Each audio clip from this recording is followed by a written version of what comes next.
Šis vakars, kā ierasts, arī ir kādā tēmā. Nu, šoreiz mums itāļu vakars. Izvēlējos izcilus vīnus, ko mums piedāvā Baltika XL. Un šodien vīnzinis, jeb sommelier, būs Artūrs Bušs, kas ir arī Tinto īpašnieks, tāpēc sākumā ar aplausu viņam. Un izcilais itāļu vīns ir no Veronas provinces Rocasvelo. Māksla mīlestībā, tā arī ir īpaša forma. Cita starpā arī māksla spēlēt bridžu. Ja mēs runājam par Veneto reģionu, kas ir šobrīd lielākais vīnu ražošanas reģions. Es biju Ēģiptē, Kairā, un mēs spēlējām 2 turnīrus. Galvenajā turnīrā mēs palikām 1. un otrā turnīrā palikām 3. Tā kā mēs šovakar baudām bridžu un daudz mums visus vienotā interesi ar spēli, tad mēs arī veidojam tādu sadaļu, lai pastāstītu, kas tad notiek bridžu sabiedrībā, kādi jaunumi.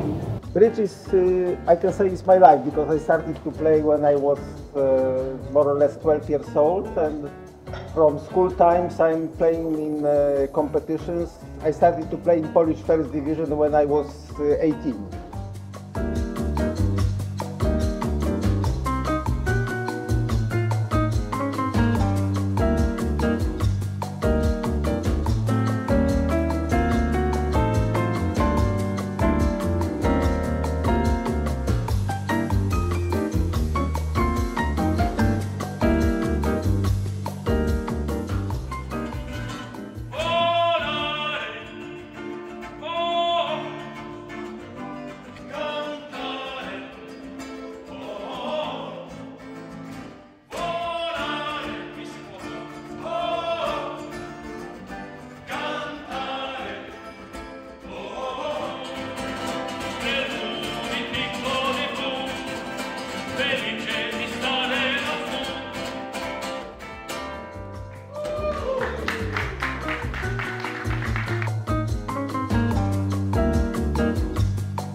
Nodarbojas tāda kompānija Silmeš, ekskluzīva kokapstrāde.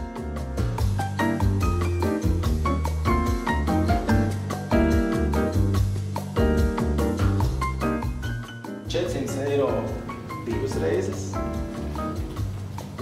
400 € trešo reizi pārpūs. Paldies!